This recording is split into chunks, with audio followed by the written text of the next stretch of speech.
10ാം ക്ലാസ്സുകാരിയായ മറ്റൊരു പെൺകുട്ടിയെ കൂടി കണ്ണാടിക്ക് പരിചയപ്പെടുത്തുവാനുണ്ട്.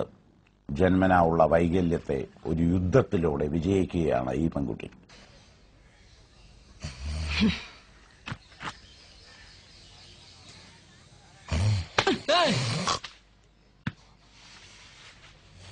இதுக்கு களங்கத்தில் எத்தர குடிச்சியா? குடிச்சியா? நான் கொஞ்சோடு தான். உன் அண்ணன் தான் ஃபுல்லா குடிச்சு மட்டையிட்டான்.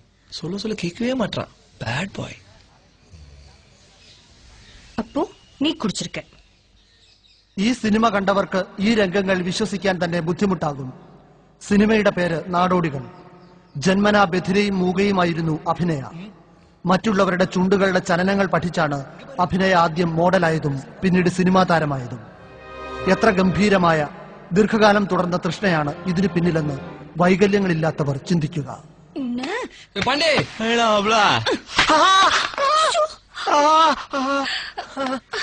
ആ ദൃശ്യങ്ങൾ കണ്ടാൽ നമുക്ക് വിശ്വസിക്കാനാകുമോ ഇവൾ വലിയൊരു സിനിമാ നായികയാകുമെന്ന്?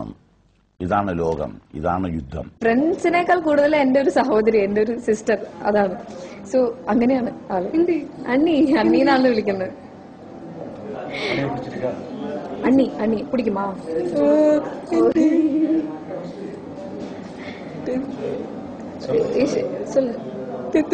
നത്തിങ്. ആക്ടിങ്.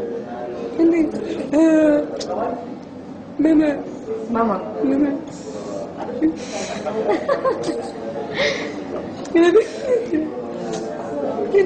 എപ്പോഴും ഭക്ഷണം കഴിച്ചുകൊണ്ടിരിക്കും. സോ ആളുടെ മെയിൻ ജോബ് എന്താന്ന് വെച്ചാൽ നല്ലൊരു മിമിക്രി ആർട്ടിസ്റ്റാണ്. ആ സെറ്റിലുള്ള സകലരെയും എന്താണ് ചെയ്യുന്നത്, അവരെന്ത് ചെയ്യുന്നു, അവരെന്തൊക്കെ ചെയ്യുന്നു, ആ ക്യാരക്ടർ എന്തൊക്കെ ചെയ്യുന്നു, അതൊക്കെ കാണിച്ചു കൊടുക്കും. സോ നമ്മളില്ലെങ്കിലും നമ്മളുണ്ടെങ്കിലൊക്കെ അണ്ണി ഇങ്ങനെ ചെയ്യും, അണ്ണ ഇങ്ങനെ ചെയ്യും, ശശിയേട്ടൻ ഇങ്ങനെ ചെയ്യും.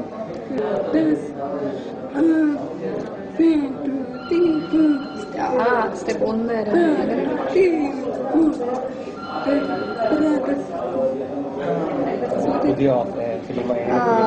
ഫിലിംസ് നിറയെ വന്നോണ്ടിരിക്കുന്നുണ്ട്. ബട്ട് അവര് വെയിറ്റ് ചെയ്യുന്നു. ഇപ്പൊ ശശിയേട്ടന്റെ മൂവിയിൽ ചെയ്യാൻ നിൽക്കുന്നുണ്ട്. പുതിയ ഫിലിമിൽ ഒരു ക്യാരക്ടർ ചെയ്യുന്നുണ്ട്.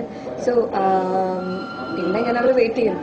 ഈ സുന്ദരി കുട്ടിക്ക് അഭിനയ എന്ന് പേരിട്ടവരെ കണ്ണാടി അനുമോദിക്കുന്നു. അവിടെ ചെന്ന് കഴിഞ്ഞിട്ട് ഞാൻ ആദ്യമായിട്ട് കണ്ടു കഴിഞ്ഞപ്പോ ഇങ്ങനെ ഒരു ഡിസബിലിറ്റി ഉണ്ടെന്നൊന്നും എനിക്കറിയില്ലായിരുന്നു. സോ എനിക്ക് ഷൂട്ട് തുടങ്ങിയത് സെക്കൻഡ് ഡേ ആണ് വരുന്ന ആള്. വന്നു, കണ്ടു, സംസാരിച്ചു കഴിഞ്ഞപ്പോൾ ആന്റിയോടാണ് ഞാൻ സംസാരിക്കുന്നത്. വന്ന് കഴിഞ്ഞ് കുറച്ചു നേരം കഴിഞ്ഞപ്പോഴാണ് ആള് സംസാരിക്കില്ല, ഇങ്ങനെ രണ്ട് ഡിസബിലിറ്റീസ് ഉണ്ടെന്ന് അറിഞ്ഞത്. സോ അത് കഴിഞ്ഞിട്ട് ആളായിട്ട് ഭയങ്കര കമ്പനിയായി. അവരുടെ ലാംഗ്വേജ്, അവരെന്ത് സംസാരിക്കുന്നു, ഏത് രീതിയിലാണ് സംസാരിക്കുന്നത്, അവരുടെ കൈ ഏത് രീതിയിൽ പോകുന്നു, സംസാരത്തിന്റെ അതെല്ലാം ശൈലിയൊക്കെ പഠിച്ചെടുത്തു. എന്ന് വെച്ചാൽ അത്ര ഒരു 60-70 ഡേയ്സ് ഉണ്ടായിരുന്നു ഷൂട്ട്. സോ അതിനുള്ളിൽ അബിയുടെ അതല്ലെങ്കിൽ ഞങ്ങളെല്ലാം ഒരു കുടുംബം പോലെയായിരുന്നു. സോ ഒരു ഫാമിലി പോലെയായിരുന്നു.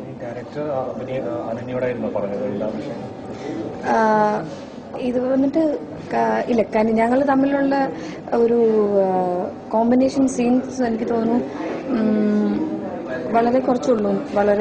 സോ ആ സമയത്തൊക്കെ ഞാനായിട്ട് ഒന്നും പറഞ്ഞു കൊടുത്തില്ല. കനിസാർ തന്നെയാണ് സാറ് പറയുന്നത് അബി വായിൽ നിന്ന്, അതായത് ലിപ്സിൽ നോക്കി മനസ്സിലാക്കിയിട്ട് പിന്നെ അബിയുടെ അമ്മ കുറേ സഹായിക്കും. കാരണം ഡയലോഗ്സ് എഴുതി അത് മനസ്സിലാക്കി കൊടുത്ത്. സോ അതൊക്കെ ഒത്തിരി ഹെൽപ്പ് ചെയ്തിട്ടുണ്ട് കനിസാറിന് എളുപ്പത്തിൽ ഷൂട്ട് ചെയ്യാൻ.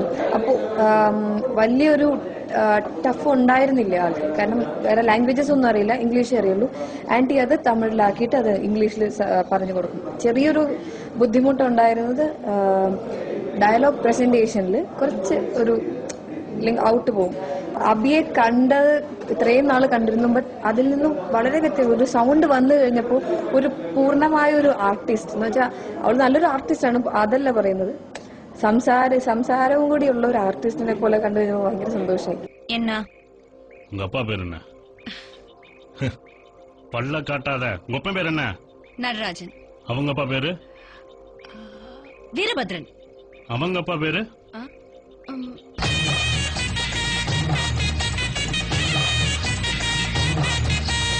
வந்தம்மா மரப்பு மல்யுத்த வீரப்பு சிக்கன்னு சிரிச்சாலே சிந்தும்ம தப்பு ஐயோ ஆண்டாலே இடுப்புல 5-6 மடிப்புல குத்தாட்டம் ஆடுதே கொத்து சாவிதான் பல்ல புடுங்க வாய காட்டுடா பொண்ண புடிக்க பல்ல காட்டுடா